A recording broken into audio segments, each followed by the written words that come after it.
మన ప్రభువును రక్షకుడైన యేసుక్రీస్తు నామమున గుడ్ సమరున్నారు మీ కుటుంబ సభ్యులను మీ అందరికీ శుభాభివందనాలు. దేవుని యొక్క మహాకృపను బట్టి గతించిన సంవత్సరం అంతా దేవాతి దేవుడు తన కృపలో మనందరినీ కాపాడి సంరక్షించి మన బ్రతుకులో నూతన సంవత్సరంలోనికి ప్రవేశపెట్టి ఆయన సన్నిధానంలో ఆయన బిడ్డలుగా ఆయన స్తుతించడానికి, ఆరాధించడానికి, ఘనపరచడానికి, దేవుని యొక్క వాక్యంతో మన జీవితాలను సరిచేసుకోవడానికి దేవాతి దేవుడు మనకు అనుగ్రహించినటువంటి యొక్క కృపను బట్టి మనమందరము కూడా దేవునికి వందనములు, స్తుతులు, స్తోత్రాలు చెల్లించవలసిన వారమై ఉన్నాము. దేవుని యొక్క కృపలో మరి 2025వ సంవత్సరము జనవరి నెల మొట్టమొదటి ఆదివారంలోనికి మనమందరం కూడా వచ్చి ఉన్నాం. అందుని బట్టి దేవాతి దేవునికి వందనములు, స్తుతులు, స్తోత్రాలు చెల్లిస్తూ ఉన్నాం. అంత మాత్రమే కాదు కానీ గత సంవత్సరము దేవాతి దేవుడు మన పరిచర్య అంతటిలో కూడా తన హస్తము నుంచి మన పనులలో, ప్రయాణములో, పరిచర్యలు అన్ని విషయాల్లో కూడా మనందరికీ తోడుగా ఉండి ట్రైబల్ పరిచర్యను మరింత ముందుకు తీసుకోవడానికి దేవాతి దేవుడు ఎంతగానో మనకు తోడ్పడ్డాడు, తోడుగా ఉన్నాడు. అందుని బట్టి దేవునికి వందనాలు చెల్లిస్తూ ఉన్నాం. మరి ఈ నూతన సంవత్సరంలో దేవాతి దేవుడు మునుపటి కంటే అధికమైనటువంటి మేలులతో మనలను నింపాలని, తృప్తిపరచాలని ఆశపడుతూ ఉన్నాడు. పాతవి ఇక విడిచిపెట్టేయండి, నూతన ఆలోచన కలిగి ఉండండి. నేను మీ కొరకు ఒక నూతన కార్యము చేయబోతూ ఉన్నాను అనేటువంటి వాగ్దానాన్ని దేవుడు మనకి ఇస్తూ ఉన్నాడు. యెషయా గ్రంథం 43వ అధ్యాయం ద్వారా దేవుడు మన జీవితంలో నూతన కార్యములను, నూతన తలంపులను ఆయన కొరకు మనము మరింతగా బలపడుతూ ఆయన నామాన్ని ఘనపరచడానికి, ప్రకటించడానికి దేవతి దేవుడు మనలను ఒక ప్రత్యేకమైనటువంటి సాధనముగా ఆయన వాడుకొనబోవచ్చు ఉన్నాడు. అందును బట్టి మనమందరం కూడా దేవునికి వందనములు, స్తుతులు, స్తోత్రాలు చెల్లించవలసిన వారమై ఉన్నాము. ఈ మొట్టమొదటి ఆదివారం కొరకు లేక క్రిస్మస్ తరువాతి 2వ ఆదివారం కొరకు ఏర్పాటు చేయబడినటువంటి దేవుని యొక్క లేఖన అంశములుగా పత్రికా పాఠ్యభాగముగా అపోస్తలుడైన పౌలు భక్తకోటికి రాసినటువంటి మొదటి పత్రిక 4వ అధ్యాయము 12వ వచనం నుండి 19వ వచనం వరకు, అలానే సువార్త పాఠ్యభాగముగా పరిశుద్ధులైన మత్తయి రాసినటువంటి సువార్త 2వ అధ్యాయము 13వ వచనం నుండి 23వ వచనం వరకు ఉన్నటువంటి లేఖన అంశములు ఈ వారం మనకు పాఠ్యభాగములుగా ఇవ్వబడి ఉన్నవి. ఈ లేఖనములను ధ్యానం చేయడానికి ముందుగా ఆత్మదేవుని సహాయాన్ని కోరుకుందాం. కృపయు కనికరము గల ప్రియ పరమ తండ్రి, వందనములు, స్తుతులు, స్తోత్రాలు నాయన దేవ, నీ కృపను బట్టి ఉదయకాల సమయంలో దేవా ఈ నూతన సంవత్సరంలో మొట్టమొదటి వారములో మొట్టమొదటి నెలలో నీ బిడ్డలుగా మేమందరము నీ సన్నిధికి వచ్చి నేను గణపరిచే భాగ్యము, ఆరాధించే భాగ్యము, స్తుతించే భాగ్యము, ఈ వాక్యముతో మా జీవితాలను సరి చేసుకోవడానికి మీరు ఇచ్చినటువంటి అవకాశాన్ని బట్టి నీకు వందనములు, స్తుతులు, స్తోత్రాలు తెలుస్తూ ఉన్నాం. కొద్ది నిమిషం నీ వాక్యమును ధ్యానింపనయ్యేటట్టుగా నీ ఆత్మచేత నన్ను మమ్మల్ని నింపి నడిపించండి. నా నోటి మాటలు, నా హృదయ ధ్యానము నీ దృష్టికి అంగీకారములుగా చేయమని, మహిమ పొందుకోమని నీ ప్రియకుమారుడు మా రక్షకుడైన యేసుక్రీస్తు నామమున ప్రార్థించి వేడుకొనుచున్నాము తండ్రి, ఆమేన్. క్రిస్మస్ తరువాత 2వ ఆదివారం కొరకు ఏర్పాటు చేయబడినటువంటి ఈ పత్రిక మరియు సువార్త లేఖనములు మనం ఆలోచన చేస్తూ ఉంటున్నప్పుడు ఈ 2 అంశములలో లేక 2 పాఠ్యభాగాల్లో ముఖ్య అంశం ఏమిటంటే క్రీస్తు కొరకు నిలబడుచున్నటువంటి మనము ధన్యులము, మీరు ధన్యులు అనేటువంటి మాటను జ్ఞాపకం చేస్తూ ఉన్నాడు. ఎందుకు ధన్యులము అంటే రక్షకుడైనటువంటి యేసు క్రీస్తును ప్రకటిస్తూ ఉన్నాము కాబట్టి మన ధన్యులము. సువార్త ప్రకటించు వాని పాదములు పర్వతముల మీద సుందరములైనవి అనేటువంటి మాటను జ్ఞాపకం చేస్తూ ఉన్నాడు. క్రీస్తు కొరకు శ్రమలు అనుభవిస్తున్నటువంటి వారు ధన్యులు, క్రీస్తు కొరకు నిందలు అనుభవిస్తున్నటువంటి వారు ధన్యులు అనేటువంటి మాటను జ్ఞాపకం చేస్తూ ఉన్నాడు. ఇంకా ఆలోచన చేస్తూ ఉంటున్నప్పుడు ఈ లోకంలో అనేక రకాలైనటువంటి పనులు ఉన్నవి. అయితే అన్నిటికంటే ముఖ్యమైనటువంటిది దేవుని సేవ, ప్రభు అయినటువంటి యేసు క్రీస్తుని గురించి ప్రకటించడమే మన సేవ. అపోస్తలుడైన పౌలు అనేటువంటి మాటను జ్ఞాపకం చేసుకుంటే, నాకు ఆయన అప్పగించిన పని చేయటమే నాకు జీతము అనేటువంటి మాటను జ్ఞాపకం చేస్తూ ఉంటాడు. అంటే దేవాతి దేవుడు తన విశేషమైనటువంటి కృపచేత నిన్ను నన్ను మనందరినీ కూడా ప్రేమించి కాపాడి సంరక్షించి ఆయన నామాన్ని ఘనపరచడానికి, నామాన్ని మనము ప్రకటించడానికి, స్తుతించడానికి దేవాతి దేవుడు మనకిచ్చినటువంటి యొక్క భాగ్యమును బట్టి, కృపను బట్టి నిజంగానే మనం ధన్యులం. యెహోవా తమకు దేవుడుగా కాగల జనులు ధన్యులు అనేటువంటి మాటను జ్ఞాపకం చేస్తూ ఉన్నారు. ఇంకా ఆలోచన చేస్తూ ఉన్నప్పుడు, ఎవరైతే అనేకులను దేవుని వైపు తిప్పుతూ ఉంటారో, అన్య జనాంగమును క్రీస్తుని ఎరిగినటువంటి వారు దేవుని వైపు ఎవరైతే అనేక మందిని తిప్పుతూ ఉంటారో, వారందరూ కూడా ఆకాశమందలి నక్షత్రముల వలె గొప్ప జ్యోతుల వలె ప్రకాశిస్తూ ఉంటారు. ఎంత గొప్ప ధన్యత దేవుడు మనకిస్తూ ఉన్నాడు. అందుకే పేతురు భక్తకోటికి లేఖ రాస్తూ పరిచర్యలో సువార్త చేస్తున్నటువంటి సందర్భంలో, దేవుని బిడ్డలుగా దేవుని కొరకు మనం జీవిస్తున్నటువంటి సందర్భంలో అనేక రకమైనటువంటి అవమానములు, నిందలు, శ్రమలు ఎదుర్కోవలసినటువంటి అవసరం ఉంటుంది. అయినప్పటికీ కూడా మీరు ధన్యులు అనేటువంటి మాటలు మాట్లాడుతూ ఆయన అంటూ ఉన్నాడు. భక్తకోటికి రాసినటువంటి మొదటి పత్రిక 4వ అధ్యాయము 12వ వచనము నుండి 19వ వచనము వరకు కొన్ని లేఖనాలు మనం చూస్తూ ఉన్నప్పుడు, ప్రియులారా, మిమ్మల్ని పరిశోధించుటకు మీకు కలుగుచున్నటువంటి అగ్ని వంటి మహాశ్రమలను గూర్చి మీకేదో ఒక వింత సంభవించేటట్లు ఆశ్చర్యపరకండి. క్రీస్తు మహిమ బయలుపరచబడినప్పుడు మీరు మహా ఆనందముతోనూ సంతోషించే నిమిత్తము క్రీస్తు శ్రమలలో పాలువారైనట్టుగా సంతోషించుడి. క్రీస్తు నామము నిమిత్తము మీరు నింద పాలైన యెడల మహిమాస్వరూపైనటువంటి ఆత్మ అనగా దేవుని ఆత్మ మీ మీద నిలిచి ఉన్నాడు గనుక మీరు ధన్యులు. దేవుని నామమునకు మహిమ కలుగును గాక. చాలా చక్కగా పేతురు గారు భక్తకోటిని, అంటే విశ్వాసులను, భక్తులను, క్రీస్తు కొరకు జీవిస్తున్నటువంటి వారందరిని గురించి ఆయన మాట్లాడుతున్నాడు. ప్రియులారా, మా సహోదరులారా, మీరు మిమ్మల్ని గురించి మీకు కలుగుతున్నటువంటి శ్రమలను గురించి మీరు బాధపడవద్దు అనేటువంటి మాటను జ్ఞాపకం చేస్తూ ఉన్నాడు. ఎందుకు అనంటే, క్రీస్తు మహిమ బయలుపరచబడినప్పుడు మీరు మహా ఆనందముతో సంతోషించే నిమిత్తము దేవాతి దేవుడు ఆయన మహిమతో మనల్ని నింపుతూ ఉన్నప్పుడు, ఆయన బిడ్డలుగా మనము ఆ శ్రమలు అనుభవిస్తూ ఉన్నప్పుడు ఎంతో సంతోషించాలి అంటాడు. పౌలు భక్తులు అంటూ ఉంటాడు, ఇప్పటి కాలపు శ్రమలు ఎన్నదగినవి కావు అంటూ ఉంటాడు. అంటే పౌలు గాని, పేతురు గాని, యేసుక్రీస్తు శిష్యులందరూ కూడా ఈ రకమైనటువంటి స్టేట్మెంట్ ని ఇస్తూ ఉన్నారు. కారణం ఏమిటి అంటే, క్రీస్తు కొరకు జీవించుట, క్రీస్తు కొరకు శ్రమ అనుభవించుట అనేది గొప్ప భాగ్యముగా వారు ఎంచుతూ ఉన్నారు. స్టెఫను యొక్క జీవితాన్ని మనం ఆలోచన చేస్తూ ఉన్నప్పుడు, ఆత్మచేత నింపబడినటువంటి వాడే గంభీరమైనటువంటి ప్రసంగాన్ని చేశాడు. ఇశ్రాయేలు ప్రజలందరినీ కూడా వాక్యంతో గద్దించాడు. మష్కరులారా అనేటువంటి మాటను కూడా జ్ఞాపకం చేస్తూ ఉన్నాడు. ఎందుకు అంటే, వారి హృదయ కాఠిన్యము నిమిత్తము దేవుడు ఆ స్టెఫనును ఆత్మచేత నింపబడిన వాడే అరితిగా మాట్లాడించాడని మనం అనుకోవాలి. అంటే దేవుని యొక్క ప్రేమ ఎంత బలీయమైనదో, ఎంత బలిష్టముగా మన మీద ప్రేమ కృప చూపుతూ ఉన్నాడు మనం ఆలోచన చేసుకుని, ఆ ప్రియమైన వాళ్ళారా అంటూ మాట్లాడుతూ ఎంతో బాధను వ్యక్తం చేస్తూ ఉన్నాడు. మీరు మార్పు చెందండి, మీరు జీవించి జీవిత విధానాన్ని మార్చుకుని నా కొరకు జీవించండి, గణపరిచేవారుగా, ప్రకటించేవారుగా మీరు ఉండండి అనేటువంటి మాటను జ్ఞాపకం చేస్తూ ఉన్నాడు. స్టెఫను ఎంతో భారముతో వాక్య పరిచర్య చేశాడు.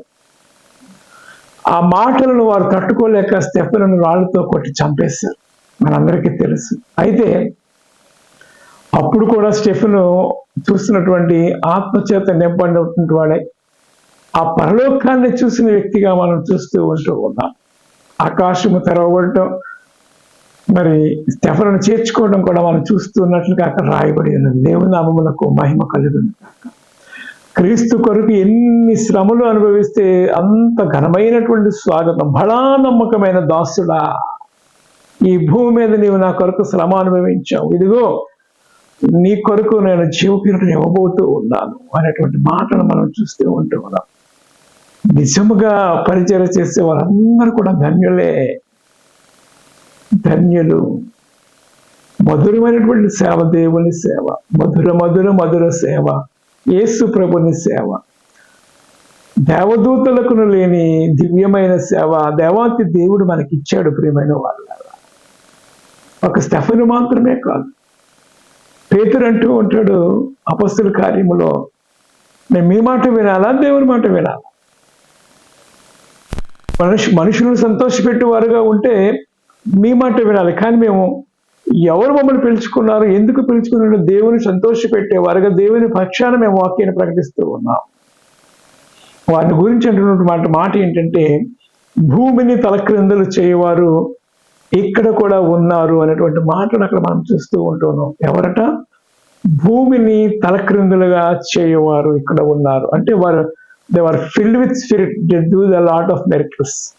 ఆత్మచేత నింపబడిన వారే ఆదిమ సంఘములో వారు ఎన్నో అద్భుతములు ఆశ్చర్యకార్యాలు చేస్తారు. అంత మాత్రమే కదా, వారు మరణించేంత వరకు కూడా క్రీస్తు కొరకు జీవించారు. అపోస్తలుల కార్యముల గ్రంథం 3వ అధ్యాయం మనందరికీ తెలుసు కదా, వెండి బంగారాలు అద్దలేవు, దిగ్గులు చిన్నబడినటువంటి మాటను వారికి చెప్పారు. కారణం ఏంటంటే వారు దేవుని కొరకు జీవించారు, దేవుని ఆత్మచేత నింపబడి ఉన్నారు, దిగ్గులు లేచి నడిచారు. పేతురు, యోహాను, యాకోబులు ఆ ప్రార్థన చేస్తున్నప్పుడు అలాంటి ఆత్మచేత మనము కూడా నింపబడి క్రీస్తు కొరకు ఇంకా ఆలోచన చేస్తూ ఉంటూ ఉన్నప్పుడు పౌలు అనేక మార్లు, ఒక్కటి తక్కువ 40 దెబ్బలు, అనేక పర్యాయాలు నేను తిన్నాను. శ్రమలో వాడబద్దలైపోతున్నప్పుడు, సముద్రంలో వాడబద్దలైపోతున్నప్పుడు నేను అందరూ చనిపోతాను అనుకున్నారు, కానీ దేవతి దేవుడు నన్ను ప్రేమించి రక్షించాడు, నాతో పాటు అనేక మందిని కాపాడాడు. ఇంకా అక్కడ ఉన్నటువంటి వారందరూ కూడా వీడు పాపము చేశాడు కాబట్టి సముద్రం నుంచి తప్పించుకున్నాడు, కానీ పాము కాటు నుండి తప్పించుకోలేకపోయాడు అని అనుకున్నారు. కానీ దేవతి దేవుడు ఆ పాము కరిచినప్పటికీ కూడా పౌలుని పాము ఏమీ చేయలేకపోయింది, ఆ విషయం ఏమీ కూడా చేయలేకపోయింది. దేవుని నామానికి మహిమ కలుగును. ఇంత గొప్ప దేవుణ్ణి మనము కలిగి ఉండుట మనము ధన్యులము. అందుకంటే నా నామము నిమిత్తము అన్నదమ్ములైనను, తల్లిదండ్రులను, స్నేహితులైనను విడిచిపెడితే పరలోకమందు 100 రెట్లు ఫలము పొందుతారు అంటాడు. ఇంకేమంటాడు? ఎవడైనా నన్ను వెంబడింపకూరని ఇలా తను తగ్గించుకుని నా సిలువను ఎత్తుకొని జీవించాలి, దేవుని వెంబడించాలనేటువంటి మాటలు చూస్తూ ఉంటూ ఉన్నాం. ఇంకా ఆలోచన చేస్తూ ఉంటూ ఉన్నప్పుడు అపోస్తలుడైన పౌలు అంటూ ఉంటాడు, రోమాపత్రిక 8వ అధ్యాయంలో, అపోస్తలుడైన పౌలు రోమాపత్రిక 8వ అధ్యాయములో దానికి ముందుగా 16వ వచనం, ఈ పేతురు భక్తుడికి రాసినటువంటి ఈ 4వ అధ్యాయం, మొదటి పత్రిక 4వ అధ్యాయం 16వ వచనం, ఎవడైనను క్రైస్తవుడైనందుకు బాధ అనుభవించిన యెడల అతడు సిగ్గుపడక ఆ పేరును బట్టి ఏ దేవుని మహిమ పరచవలన. దేవుని నామమునకు మహిమ కలుగును. క్రైస్తవ్యం మీద ఎంతో ఇప్పుడు చూస్తూ ఉంటూ ఉన్నప్పుడు అనేక మంది కక్ష కట్టేశారు క్రైస్తవ్యాన్ని రూపుమాపాలని. కానీ దేవుని యొక్క మహాకృపలో ఎంత అణగదొక్కుతూ ఉంటే అంతగా ప్రజ్వలింపిపోతూ ఉంటుంది, అంత ఉధృతంగా సువార్త పరిచయం జరుగుతూ ఉంటుంది. అందుకే పౌలు కానీ పేతురు కానీ ముందే రాస్తున్నారు, ఇలాంటి శ్రమలు జరుగుతూ ఉంటాయి. మణిపూర్లో జరుగుతున్నటువంటి శ్రమలు ఇవన్నీ జరిగాయి గత సంవత్సరంలో. ఇవన్నప్పటికీ కూడా ఇవన్నీ మహా ఆనందముగా మీరు ఎంచుకోనలేనటువంటి మాటను జ్ఞాపకం చేస్తూ ఉన్నాడు. ఇప్పుడు మనం రోమాపత్రికలోకి మనం వెళుతూ ఉంటూ ఉన్నప్పుడు ఈ 8వ అధ్యాయంలో, రోమాపత్రిక 8వ అధ్యాయం మనం ఆలోచన చేస్తూ ఉంటూ ఉన్నప్పుడు 35వ వచనం ఏమంటుందంటే, క్రీస్తు ప్రేమ నుండి మనల్ని ఎడబాపు వాడు ఎవడు? శ్రమ అయినను, బాధ అయినను, హింస అయినను, కరువు అయినను, వస్త్రహీనత అయినను, ఉపద్రవమైనను, ఖడ్గమైనను మనల్ని ఎడబాపున. ఇవేవి కూడా మనల్ని ఎడబాపు. ఎందుకంటే ఇందుని గురించి రాయబడినది ఏమనగా, నిన్ను బట్టి దినమెల్లా మేము వధింపబడిన వారము, వదకు సిద్ధమైన గొర్రెలమని మేము ఎంచబడిన వారం అయినను మనలను ప్రేమించిన వాని ద్వారా మనం అన్నింటిలో అత్యధిక విజయం పొందుచూ ఉన్నాము. మనము మనల్ని ప్రేమించు ఉన్న వాని ద్వారా దేవాతి దేవుడు మనకు తోడుగా ఉండి అన్ని విషయాల్లో మనం నడిపిస్తూ ఉన్నాడు. అందుకే అంటాడు, ఏమంటున్నాడు, మరణమైనను జీవమైనను దూతలైనను ప్రధానులైనను ఉన్నవైనను రాబోవునైనను అధికారులైనను ఎత్తైనను లోతైనను సృష్టించబడినటువంటి మరి ఏదైనానో మన ప్రభువైన యేసుక్రీస్తునందు దేవుని ప్రేమ నుండి మనల్ని ఎడబాపు నేరవని రూఢిగా నమ్మొచ్చు ఉన్నాను. దేవుని నామానికి మహిమ కలుగును. ఒక గ్రేట్ స్టేట్మెంట్ ఇస్తూ ఉన్నాడు, అనుభవంతో మాట్లాడుతూ ఉన్నాడు. నిజమే, ఇది చాలదా మనకి? దేవుని కొరకు దేవుడు పిలిచిన వాడు నమ్మదగిన వాడు కాబట్టి మనల్ని మరణము వరకు నడిపించేవాడు. ఇంకా ఆలోచన చేస్తూ ఉంటే ఈరోజు మనం చదువుకున్నటువంటి మనకి ఇవ్వబడినటువంటి ఈ సువార్త పాఠ్య భాగము మత్తయి సువార్తను గురించి ఆలోచన చేస్తూ ఉంటే ప్రభు అయినటువంటి యేసు క్రీస్తుని గురించి, ఆయన పుట్టినప్పటి నుంచి ఆయన ఎక్కడెక్కడికి తిరుగుతూ ఉంటాడు, ఎలా శ్రమలు అనుభవిస్తూ ఉంటాడు, అవన్నీ కూడా ప్రవచన రీతిగానే ముందుగానే ప్రవచించబడి ఉన్నది. ఆ ప్రవచనాలన్నీ కూడా నెరవేర్పును మనము చూస్తూ ఉంటూ ఉన్నాం. ఇంకా ఆలోచన చేస్తూ ఉంటూ ఉన్నప్పుడు తల్లి అయినటువంటి మరియకు యోసేపుకు కూడా ఎన్నో శ్రమలు వేదనలు, ఆ బాధలు క్రీస్తు కొరకు వారు భరించారు. ఎందుకు వచ్చింది అని అనుకోలేదు, ఒకనొక సందర్భంలో అనుకున్నాడు. కానీ ఎప్పుడైతే ఆత్మచేత దేవుడు మాట్లాడుతూ ఉన్నాడో ఆ స్వరాన్ని వినున్న వాడే లోబడ్డాడు, జీవించాడు. క్రీస్తు కొరకు రక్షకుడైనటువంటి యేసు క్రీస్తుకు ఈ లోకంలో తండ్రిగా ఉన్నాడు, విధేయుడిగా ఉన్నాడు. ఎంత గొప్ప శ్రమలు అనుభవించాడో మనం చూస్తూ ఉంటూ ఉన్నాం. ఇవి మామూలు మనుషులకు వస్తే నిజంగా తట్టుకోలేరు, నాకెందుకు అనుకుంటారు. కానీ ఆత్మచేత నింపబడిన వారే దేవుని యొక్క స్వరమును వారు విన్నారు కాబట్టి వారు దేవుని కొరకు జీవించడానికి ఇష్టపడ్డారు. కానీ మరియా ఆ దేవాలయానికి వస్తూ ఉంటున్నాడు, నీ గర్భంలో నుండి ఒక ఖడ్గం వెళ్ళిపోతూ ఉంది అని చెప్పినప్పుడు ఆ తల్లికి ఎంతో వేదన కలుగుతూ ఉంటుంది. అయినప్పటికీ కూడా అవన్నీ మనసులో పెట్టుకుంది. లోక రక్షకుడైనటువంటి యేసుక్రీస్తును నేను కన్నాను అనేటువంటి ఒక రకమైనటువంటి భాగ్యము తను కలిగి ఉన్నది. అందుకు ఆమె క్రీస్తు కొరకు ఏదైనా సరే శ్రమను అనుభవించింది. మనం ఆలోచన చేస్తూ ఉంటూ ఉన్నప్పుడు ఈ మత్తయి సువార్త 2వ అధ్యాయం 13వ వచనం నుంచి కొన్ని వచనాలు మనం చూస్తూ ఉంటూ ఉన్నప్పుడు,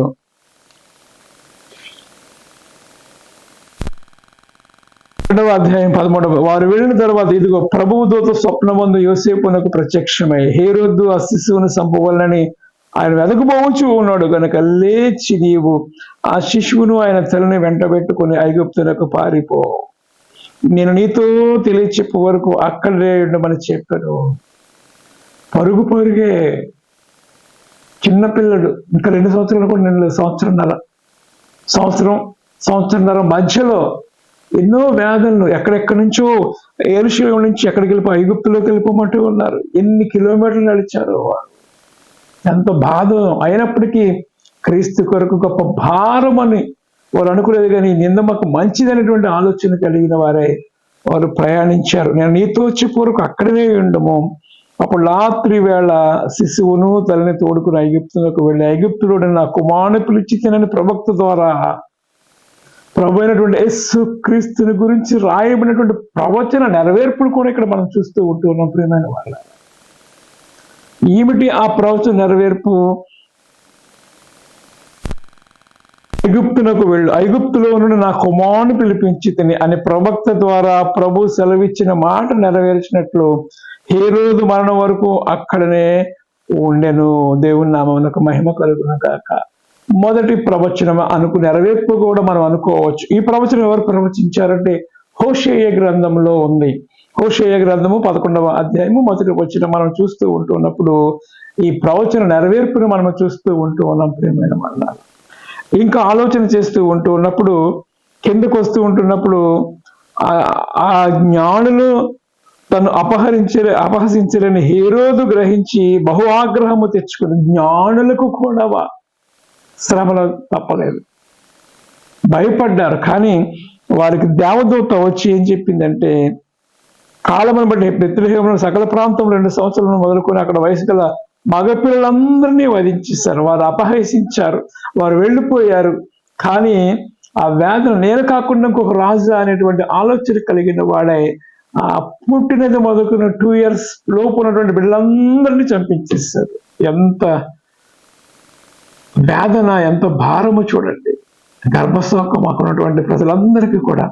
ఇది కూడా ప్రవక్త రామాలో అంగలార్పు వినబడను, ఏడ్పు మహారోదనయు ధ్వనియు కలిగెను.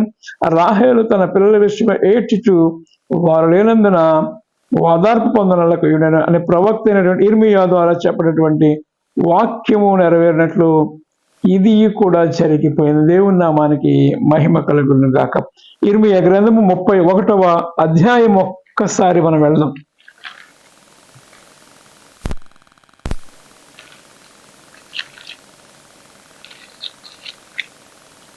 ప్రవక్త అయినటువంటి ఇర్మియా గ్రంథము 31వ అధ్యాయము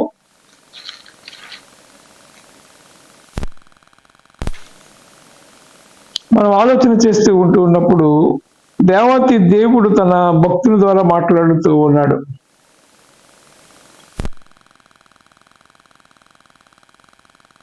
ప్రవక్త అయినటువంటి ఇర్మియా గ్రంథము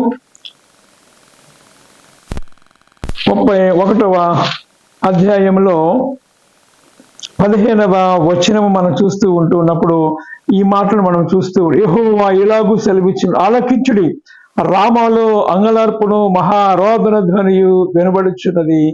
రాహేలు తన పిల్లలను గూర్చి ఏడ్చుచున్నది, ఆమె పిల్లలు లేకపోవునందున ఆమె వారిని గూర్చి ఓదార్పు పొందనలకు ఉన్నది.